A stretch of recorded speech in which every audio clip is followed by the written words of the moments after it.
ಬಿಡಿ ಅಧಿಕಾರಿಗಳು ರೈತರ ಲಕ್ಷಾಂತರ ಮೌಲ್ಯದ ಸೀಬೆ ತೋಟ ನಾಶ ಮಾಡಿರುವಂತಹ ಘಟನೆ ದಾಸರಹಳ್ಳಿ ಕ್ಷೇತ್ರದ ಲಕ್ಷ್ಮೀಪುರದಲ್ಲಿ ನಡೆದಿದೆ. ಬಿಡಿ ಅಧಿಕಾರಿಗಳು ಶಿವರಾಮ್ ಕಾರಂತ ಬಡಾವಣೆಯ ಭೂಮಿ ವಶಕ್ಕೆ ಪಡೆಯೋದಕ್ಕೆ ಮುಂದಾಗಿದ್ರು. ಆದರೆ ನಮಗೆ ಯಾವುದೇ ನೋಟಿಸ್ ಬಂದಿಲ್ಲ, ಬಿಡಿಗಾಸು ಪರಿಹಾರ ಕೊಟ್ಟಿಲ್ಲ ಅಂತ ರೈತರು ತರಾಟೆಗೆ ತಗೊಂಡ್ರು. ಸ್ಥಳಕ್ಕೆ ದೌಡಾಯಿಸಿದ ದಾಸರಹಳ್ಳಿ ಶಾಸಕ ಆರ್ ಮಂಜುನಾಥ್ ಪರಿಹಾರ ನೀಡುವಂತೆ ಅಧಿಕಾರಿಗಳಿಗೆ ತಾಕೀತು ಮಾಡಿದ್ರು. ಅಷ್ಟೊತ್ತಿಗಾಗಲೇ ಬಿಡಿ ಅಧಿಕಾರಿಗಳು ಲಕ್ಷಾಂತರ ಮೌಲ್ಯದ ಸೀಬೆ ತೋಟ, ನೀಲಗಿರಿ ತೋಟ ನಾಶಪಡಿಸಿದ್ರು.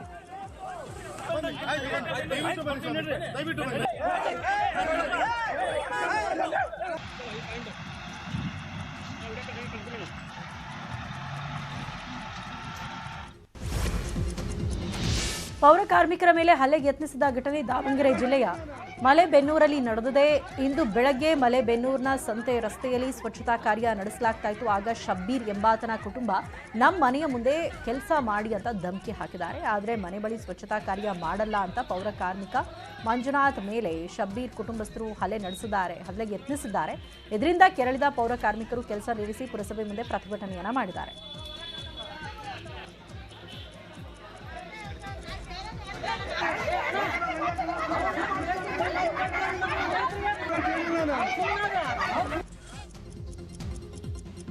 ಶಿವಮೊಗ್ಗ ಜಿಲ್ಲೆಯ ಭದ್ರಾವತಿಯ ವಿಐಎಸ್ಎಲ್ ಪುನಶ್ಚೇತನಕ್ಕೆ ಆಗ್ರಹಿಸಿ ವಿವಿಧ ಸಂಘಟನೆಗಳು ನಾಗರಿಕರ ಬೆಂಬಲದೊಂದಿಗೆ ವಿಎಸ್ಎಲ್ಐ ಗುತ್ತಿಗೆ ಕಾರ್ಮಿಕರು ಭದ್ರಾವತಿ ನಗರ ಬಂದ್ಗೆ ಕರೆ ನೀಡಿದ್ದಾರೆ. ಕಾರ್ಮಿಕರು ವಿಎಸ್ಎಲ್ಐ ಮುಂಭಾಗದಿಂದ ತಹಸೀಲ್ದಾರ್ ಕಚೇರಿವರೆಗೆ ಪ್ರತಿಭಟನಾ ಮೆರವಣಿಗೆ ನಡೆಸಿದ್ರು. ಅಲ್ಲದೆ ಟೈರ್ಗೆ ಬೆಂಕಿ ಹಚ್ಚಿ ವಿಐಎಸ್ಎಲ್ ಕಾರ್ಮಿಕರು ಆಕ್ರೋಶವನ್ನು ಹೊರಹಾಕಿದರು. ಅಲ್ಲದೆ ಮುಂಜಾಗ್ರತಾ ಕ್ರಮವಾಗಿ ಭದ್ರಾವತಿ ನಗರದ ಎಲ್ಲಾ ಶಾಲಾ ಕಾಲೇಜುಗಳಿಗೆ ರಜೆಯನ್ನು ಘೋಷಿಸಲಾಗಿದೆ. ಜೊತೆಗೆ ನಗರದಲ್ಲಿ ಕೆಎಸ್ಆರ್ಟಿಸಿ ಬಸ್ ಸಂಚಾರ ಸ್ಥಗಿತಗೊಳಿಸಲಾಗಿದೆ.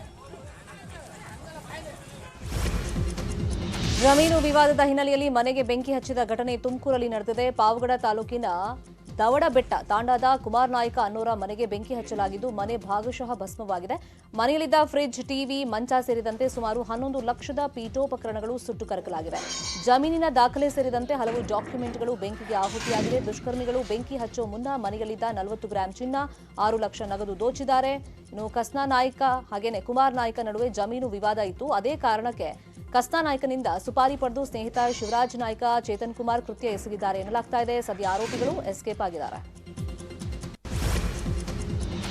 ರಾಜಧಾನಿ ಬೆಂಗಳೂರು ಅಕ್ರಮ ನಿವಾಸಿಗಳ ಸುರಕ್ಷತಾ ಪ್ರದೇಶವಾಗ್ತಾ ಇದೆಯಾ ಅನ್ನೋ ಅನುಮಾನ ಕಾಡ್ತಾ ಇದೆ. ಇದೀಗ ಬೆಂಗಳೂರೇ ಬೆಸ್ಟ್ ಅಂತ ಬಂದಿದ್ದ ಅಕ್ರಮ ನಿವಾಸಿಗಳಿಗೆ ಪೊಲೀಸರು ಶಾಕ್ ಕೊಟ್ಟಿದ್ದಾರೆ. ಅಕ್ರಮ ನಿವಾಸಿಗಳನ್ನ ಪತ್ತೆ ಹಚ್ಚಿ ಗಡೀಪಾರು ಮಾಡಿದ್ದಾರೆ. ವೀಸಾ ಅವಧಿ ಮುಗಿದ್ರೂ ಬೆಂಗಳೂರಲ್ಲಿ ಠಿಕಾಣಿ ಹೂಡಿದ್ದ 600 ವಿದೇಶಿಗರನ್ನ ಪತ್ತೆ ಹಚ್ಚಿ ಕೆಲವರನ್ನ ಗಡೀಪಾರು ಮಾಡಲಾಗಿದೆ. ಹೆಣ್ಣೂರು ಬಾಣಸ್ವಾಡಿಯಲ್ಲಿ ವಿದೇಶಿಗರ ಸಂಖ್ಯೆ ಹೆಚ್ಚಾಗಿತ್ತು. ನೈಜೀರಿಯಾ ಪ್ರಜೆಗಳನ್ನ ಕಂಟ್ರೋಲ್ ಮಾಡೋದೇ ದೊಡ್ಡ ಸವಾಲಾಗಿತ್ತು.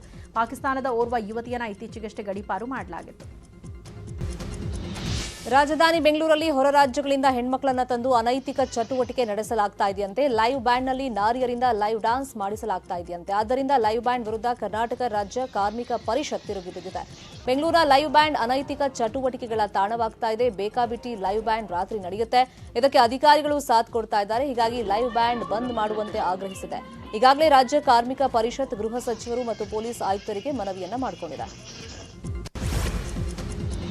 ಎಣ್ಣೆ ಮತ್ತಲ್ಲಿ 6 ಕಾರ್ನ ಗ್ಲಾಸ್ಗೆ ಕಲ್ಲು ತೂರಿದ ಘಟನೆ ಬೆಂಗಳೂರಿನ ಶ್ರೀನಿವಾಸ್ ನಗರದಲ್ಲಿ ನಡೆದಿದೆ. ತಡರಾತ್ರಿ 2:50 ಸುಮಾರಿಗೆ ಬೈಕ್ನಲ್ಲಿ ಬಂದ ಇಬ್ಬರು ದುಷ್ಕರ್ಮಿಗಳು ಮನೆ ಮುಂದೆ ನಿಲ್ಲಿಸಿದ್ದ 6ಕ್ಕೂ ಹೆಚ್ಚು ಕಾರ್ನ ಗ್ಲಾಸ್ ಹೊಡೆದಿದ್ದಾರೆ.